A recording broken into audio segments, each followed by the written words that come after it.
What are your initial struggles while building? Early stage startup, you want to be nimble, agile, and be really fast. How do you really made that transaction from starting Elliott to getting into PepsiCo? You also have to write some standard text. So what's our product, what problem we're solving, who we are, why we are passionate about what we're doing. How do you scale up your team in a big level? Try to get on stage at events, become a speaker there. So I shake some hands and it becomes much easier to recruit them. What promoted you to start your Elliott Energy? Suddenly got positive interest from one of those large global beverage companies, which triggered me to do more research. What is the problem exactly you are solving? Companies do not control the energy, and we can help them to do that with our batteries. What is the ideal pitch to investor to raise a funds? That depends on what investor you are pitching to. If you apply for investments, then your idea can be as good as you want it to be.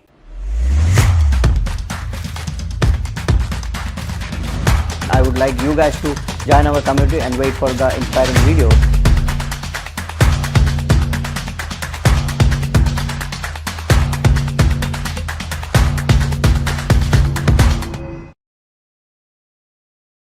There is no better person than David who can explain us about the founder's journey. He is a great founder who worked with multiple industries, worked with multiple organizations, got a few awards. Today, we are going to grab all the information he has how to build a company. Hi David, how are you? I'm fine. Thanks for having me. I'm very glad that you are here in my podcast, and I'm so happy to show you as a guest in my podcast. So let's come to the topic. Can you explain me a bit about your journey? The whole journey? Yes. Let me start sometime last year, probably. So I'm active in the startup ecosystem for a while, and last year I worked on my latest startup, which was called Connect to Innovate. It was a digital platform that we wanted to bring the startup pre-accelerator journey onto a scalable online platform. But I struggled to find paying customers for it. So I applied for the Antler cohort, where I got rejected with that idea, but they invited me to participate in other projects. And that's where I worked on a couple of energy-related startup ideas. And one of them found traction with large corporates in the food and beverage industry. And that was the starting point for Elliott Energy, my current startup. We helping the food and beverage industry to decarbonize their point of sale cooling appliances like display fridges and vending machines with our smart batteries that are going onto those appliances, sucking in green energy from the middle of the day and powering those appliances with the green energy 24/7. So do you think you can scale your business so high? When we're talking about the largest beverage companies, we're talking about probably 5 to 10 million vending machines and cooling display fridges and so on globally. That's a big market. That will keep me busy for a while. Yep. What are your initial struggles while building this project? Now the initial struggles, interesting. So initially there were no struggles. Initially we were going very fast, having attracted the interest of those multi-billion-dollar companies. Now dealing with those large companies, that's when the struggles start, the pleasant and the struggles, because there are big companies with a lot of administration, a lot of people. We're right now working with PepsiCo, 300,000 employees. No decisions is made fast there. So you want to move as a startup, early stage startup, you want to be nimble, agile, and be really fast. But you do not change course of a 300,000 people company that easily. Yes, that's really hard to manage that system, because when you get the reply so long, you don't know how to take the decision so fast. So how do you deal these things? You still wait for the reply or just do your own work? No, we're lucky that we got accepted into accelerator program by PepsiCo, so we are very happy with that. And the support from PepsiCo is amazing, giving us access to senior management, not just here in Australia, but APAC wide. So that's an opportunity you do not become that easily. So we're definitely excited to be part of that, and we keep working together with PepsiCo to implement our solution in their distribution chain. Yep. How do you really made that the transaction from starting Elliott to getting into PepsiCo? How do you made that? Look, PepsiCo did have I think I saw it in my inbox in a newsletter that they have this accelerator program going, that the deadline to apply was in 1 week or something like that, and I started to prepare my application and send it in. And from there on, the speed was tremendous. It was basically 12 hours until I got invited to an interview. Another 12 hours we had the interview, and I was already accepted into the program, which was amazing. Yep. Is it like a pitch deck? The pitch deck was part of it, but with any application for an accelerator program or similar with a grant, you also have to write some standard text. So I think there were about 5-6 sections to write about the business, what's our product, what problem we're solving, who we are, why we are passionate about what we're doing, and so on, plus a pitch deck and a video of a pitch. Okay. So can you just explain me how to do a real pitch deck to get investment from investors? Pitch deck will not get you investment. Pitch deck might open a door for you that they invite you for an interview. But in general, you have to make sure that you understand the problem, that you really can communicate that. Focus on the problem a lot and quantify how big the problem is, that it is an interesting opportunity for an investor. Then talk a little bit about your solution, how your solution is unique. Also display that you understand your competitive landscape, and then talk about yourself and your team, why you are the right people to make it happen. Those are the 4 or 5 key pillars of a successful pitch. But what exactly investors looks in that pitch deck? Because if I am an investor, what I need to look at the project, or how to make myself decision to invest in that project? You have to trust in the team that they can solve a problem that is big enough for you to make a positive return on investment. That's it? That's Not more it. than that? Unless you have a different agenda. Look, all investors these days, or most of them, have an investment thesis that incorporates more than just making profit. That's their key job, to make profit. But for example, there are obviously, we are 21st century, climate change is looming or is in progress. There are a lot of investors that are specifically investing only in startups that are working on slowing down climate change or stopping it overall. So if you apply for investment from such a company and you do not meet that requirement, then your idea can be as good as you want it to be. That's good actually, because I love to invest on projects usually. I keep on looking at the pitch decks and taking decisions. So if I want to invest, I'm like, that's an early stage. So I'm not till on the high level. So I was just thinking what exactly that investor looks at the project. That's my biggest question from like long time. Then I should ask you the question, what are you looking for? No, I usually care about the return on investment. So I'll see, okay, if I'm making even 10% return on investment, maybe not ASAP, but within a couple of years, that's fine for me. I'm not going to scale it like 10x, 20x, but okay. 10% is fine for me. So coming to the team, how many team you have, how many people you're working with? The core team really working full-time in the business, it's just me. I'm well connected in the ecosystem, so I have support from people that are experts in energy trading, people that are experts in analyzing the development of energy prices. I have engineers in my network that are working right now on designing prototypes for me. So at the moment, it's me plus a strong network of supportive companies that I'm lucky to have built connections with over the past years.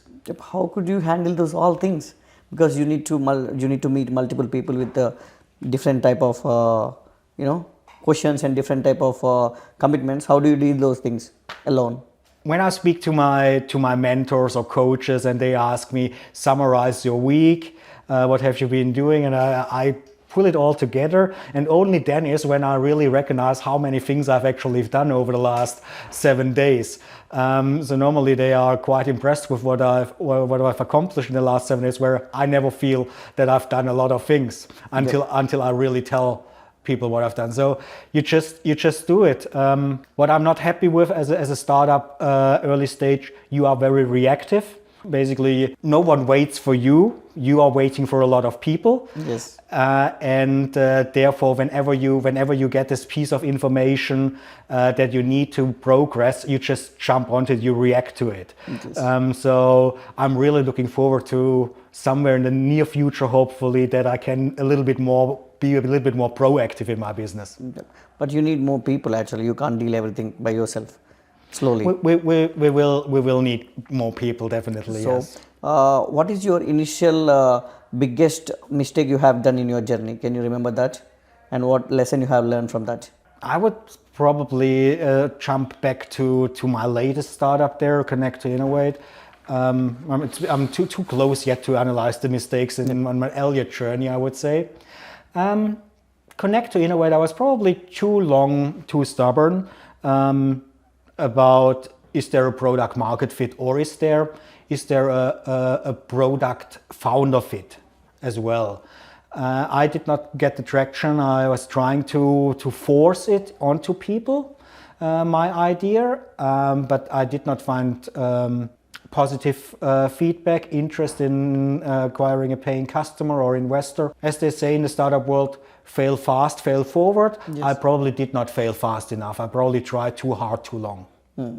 So when you say startup world has been failing, what is the initial steps need to be taken while building a product or something else? Understand if there's a market for it. Right? How to do the research for that? Can you explain me a bit more? In a perfect world, if you're an entrepreneur and that's where you're coming from, the approach is that you do not have an idea about a product or a solution, but you actually talk to people and learn about their struggles. What are the top 3 problems that they're thinking of all week long? When you identify those problems with one person, then you figure out how many people are out there that have the same problem. And if there is a correlation, important problem that many people have, then you figure out how much are those people happy to pay for it. And that's what a proper entrepreneur would do before actually investing into designing anything or building anything. When he's building, how do you find that building a team is so important in different type of sectors? Hey, you can't do it all by yourself all the time.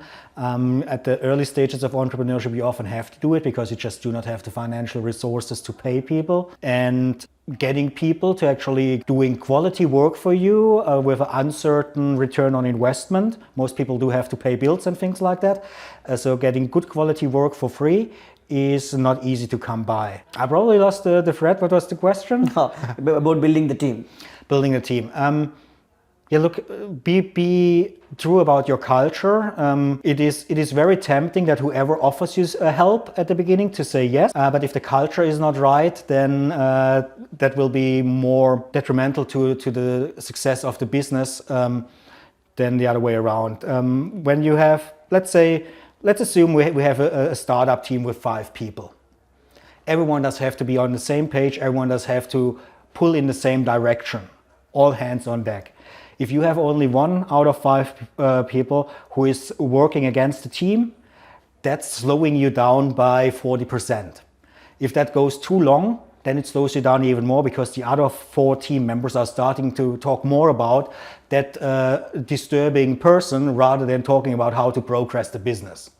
So make sure that you get people on board that are pulling in the same direction and be fast to get rid of people that are sabotaging your progress. But taking that decisions are not easy. How do you say, how do you handle those things? While finding right person saying that this guy is not for me, not for the team. So how do you tell him those things and how you manage the relationship with those guys? I say when I get aware of things like that, I will have a one-on-one conversation. I say, look, this is the situation. Those are 3 examples over the last 7 or 14 days where you were not serving the purpose of helping this team to succeed. What's your opinion on that? How are you going to fix that over the next, or demonstrate that you come along with us and you support us over the next 14 days? And if there is something positive coming out of that, then that person will have another 14 days. And if not, it has to go. Okay. Or they have to go. Okay. So if you find a guy and you wanted to explain him those things, what mindset exactly he should have while listening to you? So for example, I'll explain you. If you are explaining me saying that this is not working, so what mindset I should have to think about it? Critique is something positive, right? I'm not criticize people to take them down. I criticize people to evolve the team to move forward. So if you receive or if I receive constructive criticism, I have to listen to it and I have to actually validate or calculate internally, is there truth to it? Why is it perceived like that? Most likely I do not perceive myself as a disturbing factor, right? Most likely I'm pretty happy and proud of myself. So if other people have a different perception of me, I have to listen that, take that on and see if they are right, if they could be right, why they're seeing it that way. If I agree with their point of view, then I have to change. If I disagree but I want to stay on the team, I have to change as well. If I disagree and I do not care, then I should be person enough to actually say, okay, I go somewhere else. Okay. And if I'm not person enough, then the company, the founder does have to make that decision for me. Early founders are like failing as fast as anything else because of just lacking these things, taking the right decision at right time. I think especially when you're a first-time founder and probably have never managed a team in the corporate world, where the hell would you know it from, Yes. right? Some of us are lucky that they gained that experience in a sports team probably. They were a leader, locker room leader or on-court leader in a sports team and so on, or in a volunteering position. But quite frankly, once your livelihood, your income is on the line, makes it quite a little bit harder. At some point, you just have to learn it, and if you've never done it yourself, find mentors and coaches who've been in a situation that you can tap into their experience and learn from them. Okay. How do you think a person should concentrate early learning these things? So because self-analyzing is not easy as everybody's like, I can't analyze myself and find that, okay, I'm lacking these things. How do you suggest somebody to self-analyze? I actually think if you follow a process, you can analyze quite a bit out of yourself. So I'm a big design thinking guy, and I learned that the design thinking principles applied to yourself are quite powerful. So for example, if you have an interaction with a person, you do not get the results that you want from that interaction. If you do your lessons learned straight afterwards, what did I do? How did that person react? Was it expected, yes or no? What could have done differently? You can actually learn quite a bit. But on the other hand, take someone with you in this conversation who is actually not participating but just analyzing you and giving you feedback afterwards. That might be even more valuable. What do you think that those three main skill sets that help you to be a founder or a leader in choosing team or building something, company? The three most important skills for a founder: learn how to sell. You just sell. You should know how to sell your product. You have to sell everything: your product, your idea, yourself. I'm an engineer by trade. I'm an introvert. Selling is the hardest part for me to learn. I'm not saying sell for any price, right? I'm not saying sell crap, but sell your idea, sell your product, and in an empathetic way. Don't sell to a drowning person water. That's not the right thing to do. Yes. Sell a solution to a problem that really people are struggling with, and do that well. And then everything else becomes easier, because once you figure out how to sell, you get money. You can actually pay people to help you build the stuff that you need to solve that problem. Yep. So while doing this transaction and selling the product you have built, how to solve the problems inside the company while concentrating on the other things? Because you are selling the product, but there will be internally many problems inside the house. So how do you deal both of the things? Look, I'm not sure if you got rid, jumping back earlier to our conversation, get rid of the disturbing factors within your company. In an early stage startup, team size 20, let's say, or early to mid stage startup, you should not have that many internal problems, right? You're one team, you fit all into one meeting room, everyone does have a voice. You agree on that. The whole purpose why you're here together is to solve that problem for the customer. When everyone's aligned with that purpose, you should not have that many internal problems. Yes, if everybody motto is to just solve the problem, then there is no issue, because everybody will be concentrated only on the problem, and they will be concentrated only getting the solutions, not to make sure judgmental things on others. Yep. And while doing these things, how do you scale up your team in a big level? So if you are initially starting, I can even build a company with 2 people. When you are scaling these into a big company, how do you scale it up? Yeah, from what size to what size? Yes. 5 people to 10, or for example? Even 5 people to 100, for example? 5 people to 100. Yes. I can't tell you 5 people to 100. I've never done to 100. Okay, let's put it 5 people to 10. Look, your first employees will be a mix out of people that are very passionate, but probably not the most skilled people, but are happy to have the drive and the passion for your product and solving the problem, that they're capable of learning whatever it takes, or whatever they can learn to contribute, add value to the company and to the business. And then the second half of the people are subject matter experts that are really the top 10% of their industry in your market, that you just have to hire. Either you go out to networking events, to events where those people are yourself, you chase them down yourself, or you find a startup recruiter who finds those people for you and get them on board. How is it possible? Because I need to, but just going to a event and shaking hands, how to bring those people inside the project, how to explain them, how to make sure that these guys right for me while choosing those ones. I wouldn't just shake hands. I would actually try to get on stage at events, become a speaker there. So I'm not going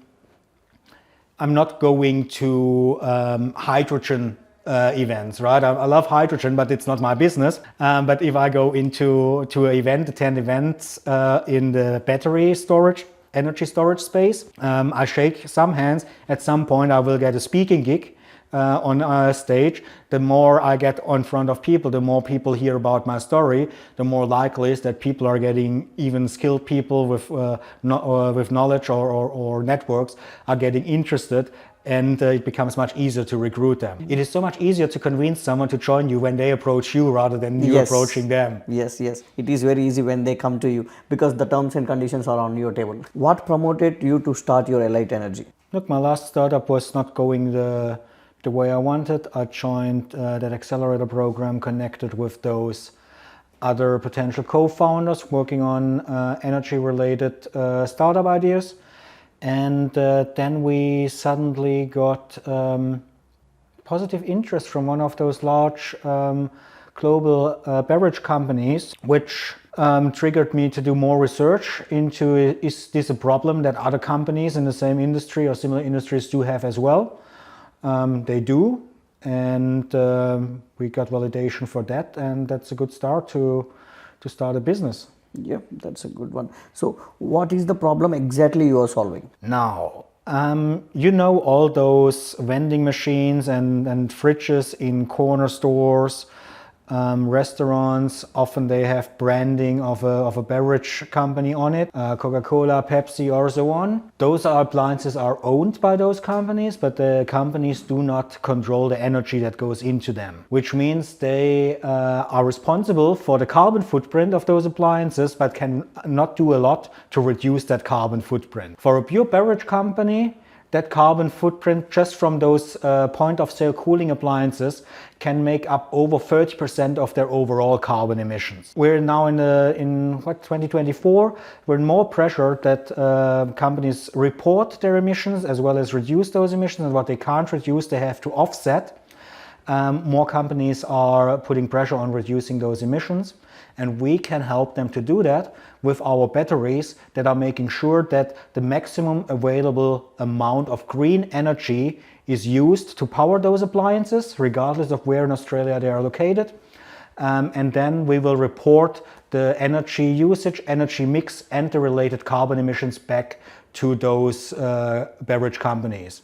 For 1 fridge, for 10, for 1,000, for 1 million. But you need all legalizations when you wanted to collect data from the store, or if somebody using the fridge, how do you manage those things? We do not need a permission for anything. Basically, the energy consumption is metered these days in newer fridges already. That is part of the deal when you get one of those in there. And the energy mix on the grid is publicly available on the open domain. There is no real cooperation required from the retail store or hospitality owner, operator, or manager. If there is renewable generation on site, if they have solar panels on the roof of their stores, and we would like to meter that as well, then we would need permission from the operator manager to actually connect with the API of their solar inverter to get that data into our battery as well. Are you getting much support from the Australian government? From the Australian federal government, not so far. In June, end of June, we won the City of Melbourne Open Innovation Competition.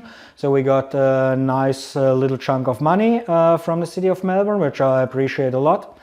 And since then we are working closely with the City of Melbourne to identify how we can get our batteries distributed in the city faster. We're looking for a pilot project probably. And yeah, keep talking. It is all building business, especially in Australia, is all about relationship building, getting to know more people within the city government, and yeah, keep those stones moving forward. As you told that you achieved many awards and you worked with the big companies. How do you suggest ideally a person who wanted to start right now? And the problem that is worth solving. But it's not easy. It's very hard. Can you explain me how to find a problem while building a company? Look, it is easier when you already have a little bit of experience in the corporate world, because if you work for a company, you see a lot of problems. There's not one employee in the world who is happy with everything that happens at a workplace. And then you identify if that's a problem that is scalable. When I was still in my corporate job as an engineer, I saw many problems that needed to be fixed, but I took just not take the action, right, to address those problems. I sort of, when I left my engineering job, I had a desire to explore the wider field of entrepreneurship and startups. So that's why I consciously decided not to work in that field back then. But there are, in every industry, there are problems that are worth solving, and that managers and people with buying power are happy to pay for. You just have to find those. Yes. A lot of way we see this with a lot of startups, or even just good small and medium businesses that are founded by ex-employees of companies that have identified a problem within the organization. The organization internally did not allocate resources to solve that problem, and they said, hey, I can do it. I know from 5 or 10 people in my network that in their companies they have a similar problem. I can build a solution for that, and I already have the contacts to sell it to those companies. Because I feel right now many founders has many ideologies and many solutions for the problems, but how do you suggest them to channelize their idea into a big company? What do you mean by channelize? Channelize, like building the problem into a company.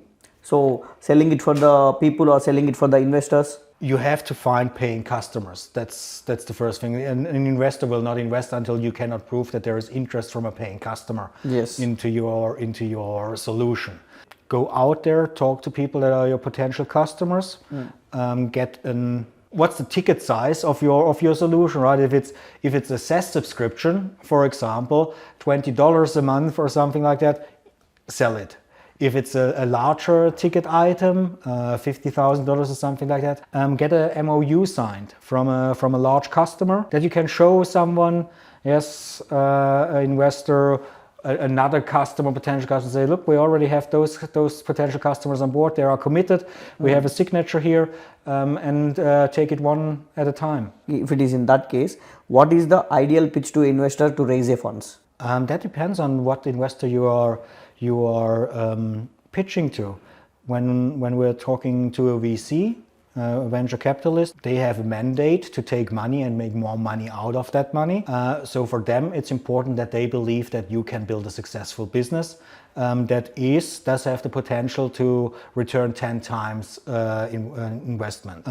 Angel investors, it's a little bit different. Angel investors are often, many of the angel investors that I know, they say, look, I haven't made that much money out of my investments yet, but I got involved with really great ideas and helped some founders to progress it, and one day I will probably strike gold, but it's actually not that important. As long as I break even, that's good for me. So for me, when I pitch to an angel investor, I would love them to actually be in a position that besides of the money, they are able to help me with something else, which can be business connections, potential customers. It can be potential business partners in manufacturing. I have a physical product, I need that to be built somewhere. So if there are in the manufacturing industry, for example, you run restaurants, I want to get batteries into restaurants, right? If you can help me to get my batteries into restaurants, then I would love to talk to you. That's how you shake hands and do your network. So after raising the funds, what is the initial things founder or a startup guy need to concentrate? Because raising funds is easy. Right now you can explain your product to anybody, and if they're interested, okay, they'll raise funds. So after getting those funds into your accounts, what are the initial steps you need to follow to build a proper things? Funds raising is easy. Okay, sometimes not always, sometimes. Let's assume that. Look, I do not raise money that I do not have a plan for. Personally, I had people approaching me, and I don't know how serious that was already. Probably half a year ago, I said, I can get you $5 million. And I said, I do not know what to do with $5 million at this stage of my business, which would put me in a situation that I get pressure to do things that I don't know if they are beneficial for the business. Yes. So when I raise, I say, this is the amount of money that I need to do A, B, C, D over the next 6 to 12 months. So once the money comes into the account, which after the handshake, signing the papers, it's normally still a couple of weeks until that happens. I have my ducks aligned to actually probably pay some debts with people that started to work for me or before I was able to pay them, or get people going, building prototypes for me, getting those team members on board that showed interest but need to pay their bills, not resigning from their job just because I give them a hug, right? So all those connections, all those things that I've got sorted out before then, they're waiting just for me to have the money to give the go. Those are the things that are then kicking off straight away. How did you channelize your company, and how did you started building it and going to the network events and shaking hands by yourself? Yeah, look, that did not happen overnight. I'm in the startup ecosystem now in the Australian one for 5+ years, running Silicon Beach for a fair bit of time, running pitch night events, having had interviews with hundreds of founders, coached and mentored them, judged at many events, know a lot of people. I've been to many universities and spoke to young people and tried to motivate them. And some of them, a small number, approach me and say, hey, I want to start my own business. And what I tell them is, come to events in the startup ecosystem, talk to people in the ecosystem. You're here at a university, quite frankly, this is not the right place for startups, at least not in Australia. You have to get out where startups are and learn about startups. Unfortunately, you hardly see any of those young students, even the smartest ones, interacting with the ecosystem. And that's a shame. Australia is very relationship based. Without having my networks in the startup ecosystem and having built strong networks, or just over the last 12 months or even only 9 months in the energy sector here in Australia, I would not be where I am right now. It would be impossible. Other countries are a little bit more forgiving in that respect. Australia, you have to have connections, otherwise it doesn't work. It's not working. And you have to have the right connections. If you want to do something in energy, you have to go to energy events besides the regular startup. But there are accelerator programs and communities specifically for energy, like energy labs and Climate Salad is out there. You attend those events.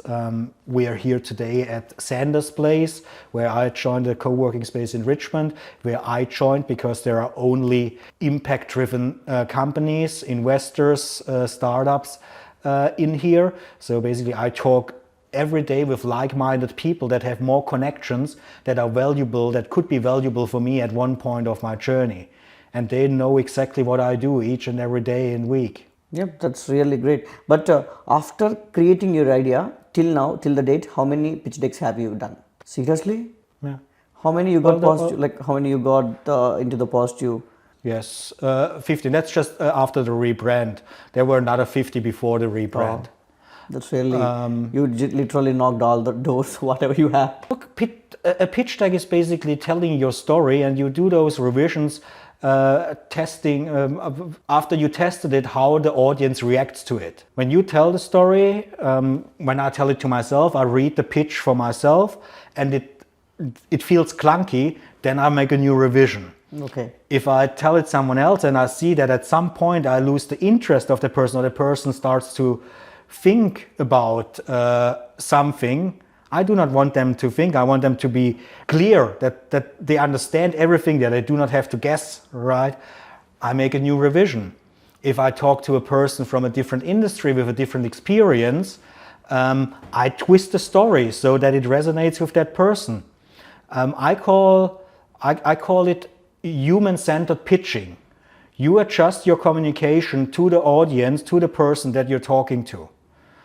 So my pitch for the city of Melbourne was very different to my pitch for Coca-Cola, because there's a different customer with a slightly different problem. My solution caters for both those problems, but the city of Melbourne does not know about that's the Coca-Cola's or PepsiCo's problems are not the top 3 problem of the city of Melbourne, right? So putting that out there as the main problem would not have resonated with them. But talking at the end towards the pitch, saying, by the way, I have traction with those large international corporations because that's the problem I solve for them, then that closes the story, makes it round.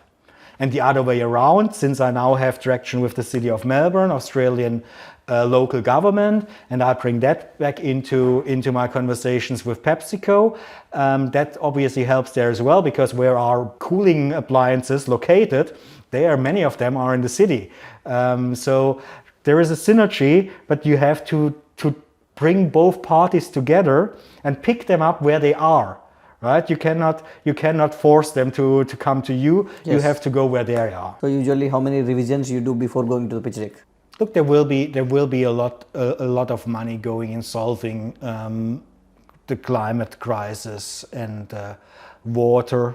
We're not talking enough about the water shortage yet, at least not here in Australia. Disaster protection will be a thing with the volatility of the climate that's coming up. You can make good money out of it, but there will also be a lot of startups who are still making money not doing the right thing.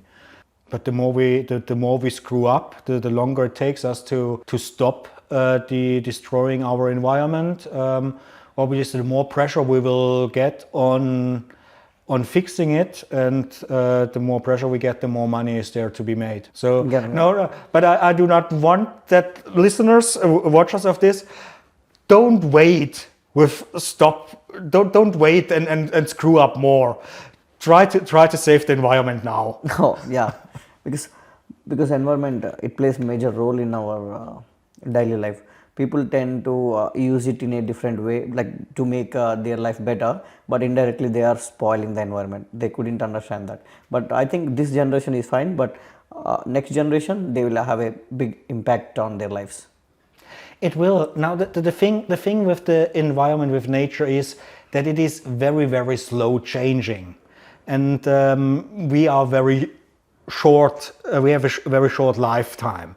Right? So the next generation, when they actually start recognizing what's around them, they do not even know anymore how much better it was 50 years ago, right? Or just 10 years ago. So they start at a new zero. And that's what slows us down, because we cannot grasp, the feedback loop for changes in an environment takes so long that we actually do not recognize it during our own lifetime. Right? If you would throw away, if you buy a plastic bottle, water bottle, right? And the moment you buy that plastic bottle, you get an electrical shock through a color, then you would change behavior. Yes. Right? But you buy that bottle, and for that, probably 20 liters of water got used to produce it or clean it, and 5 kilograms of CO2 or something got emitted. I'm making up numbers here right now. I'm not in the plastic bottle business. But when you buy it, you don't think about those things, or 99% of us don't think about those things, right? That's why we keep doing the wrong things, not because we're evil humans, but it's just not one of our top 3 problems each and every day. We have other problems. We have to pay the rent. We have stress with our partners. We did not get the promotion or whatsoever. Those are the problems that are more pressing to us.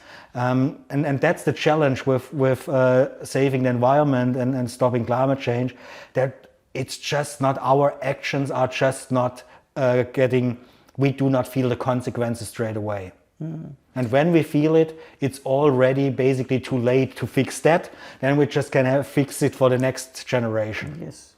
Do you think it is only with the problem is only with the people or the government? Because I think the government should take initiative first to do the regulations according to the environmental changes. So that's where I think people then tend to follow those things. What do you? Yeah, what is the government doing? The government is doing what the people want them to do. Otherwise, they do. It's always like round table. That they do not get elected. That there's the saying.